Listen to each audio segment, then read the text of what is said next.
I'm going to start with the reporters. Let me start with you first, Luke. What, in your view, for as much as we have known about the process, about who was subpoenaed, about who had sat for tape depositions, for the panel to produce a witness who's combined live testimony and tape depositions punctured the innermost, I don't know if you can call it a sanctum when Trump is smashing plates and getting ketchup on the walls, but the innermost circle of the Trump West Wing. What comes after that? I mean, how does the committee keep at this level of disclosures and devastating blows against the president? Well, the committee said that Cassidy Hutchinson hearing was unique because it wasn't focused on just one of the many avenues they've gone down. She had information about several of them. And if you're paying attention closely to each one of the hearings, they're actually suggesting a new legal avenue that the Justice Department could pursue. So, for instance, you hear about fake electors at one hearing, or you hear about a conspiracy to defraud the American people at another, or you hear about now witness tampering at another. So each time they're giving the public and also the Justice Department new evidence that could be used for an investigation, for a criminal investigation. And Cassidy Hutchinson's testimony was so important because she is the first person inside the White House, not at the Justice Department, not at the Trump campaign, not not at some state house somewhere, inside the White House to come forward and offer firsthand testimony of what she saw and heard on one of the most historic days in American history. And so, I do expect we'll hear a lot more about things that were happening inside the White House at one of the future hearings, especially the effort to get Donald Trump to call off the mob, which we heard from Cassidy Hutchinson he had no interest in doing and in fact agreed with the mob. And I do think that there's a lot more to come. Carol Leonnig, I want to follow up with you. I mean, I asked Congresswoman Elaine Luria, who sits on the Select Committee yesterday, if, to Luke's point, if the intention of presenting Cassidy Hutchinson yesterday was to show evidence of a Trump-directed conspiracy to defraud the government or obstruct an official proceeding, if that was part of the point yesterday. And she did not acknowledge that, but she did not knock that down. And to your eye, knowing so much about this story from your own reporting, in what specific areas did you think the committee traveled the most distance yesterday in terms of the evidence Cassidy Hutchinson's testimony provided us? Well, a lot. The Department of Justice, there's the shock factor of all the things we learned that are salacious and lurid and interesting. The possibility that the president attacked the man that he likes very much who protected the president's life. There's that, right? But on the legal side, if I were a prosecutor, I would have had my red pen out circling a lot of specific language that was alleged to have come out of the president's mouth. The most important to me, as I listened to it with a fresh ear, was the notion that the president was essentially sending a loaded missile to the Capitol.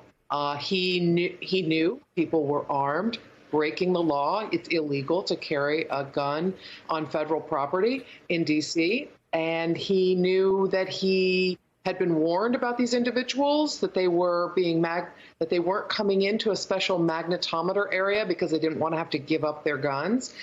These were a group of people he insisted should be allowed to continue to carry their weapons, and people he knew he wanted to send to the Capitol. He planned to do that.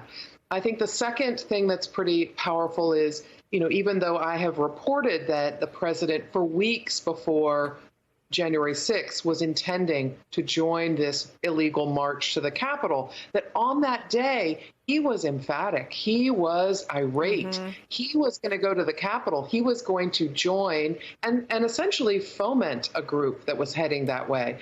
Keep in mind that these two critical pieces, totally separate from the salacious, lurid allegations that have been made in yesterday's testimony, these two pieces together kind of wipe out the idea that the president didn't know what might happen at the Capitol and that he didn't really have any role in trying to egg on violence, directing itself straight up Pennsylvania Avenue to the head of Congress, also at his own vice president.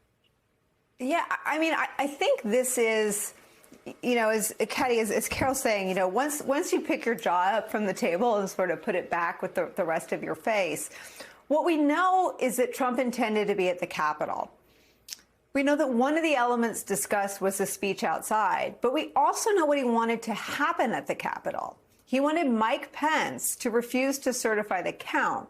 It puts him on top of the fake electors conspiracy. There was nothing for Trump to do at the Capitol other than be there for his own coronation. And I wonder if you think this raises new questions and perhaps correlates or is at least interesting right next to the seizures of John Eastman and Mr. Clark's devices over the past few days.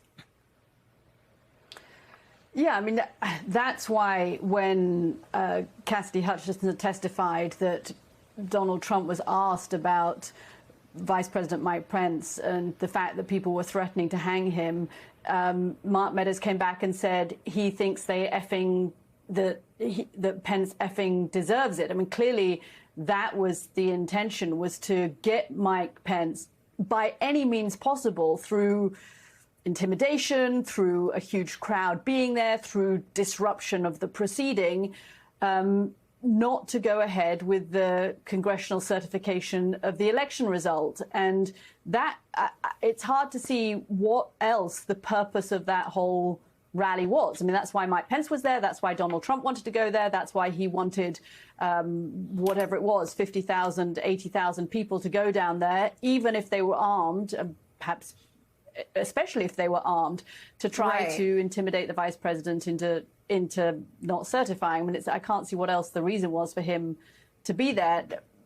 I think the stunning thing out of yesterday's hearing was what Carol laid out, these two legal avenues. One was knowing that there were armed people going to the Capitol, the witness tampering that Liz Cheney alluded to at the end of the hearing.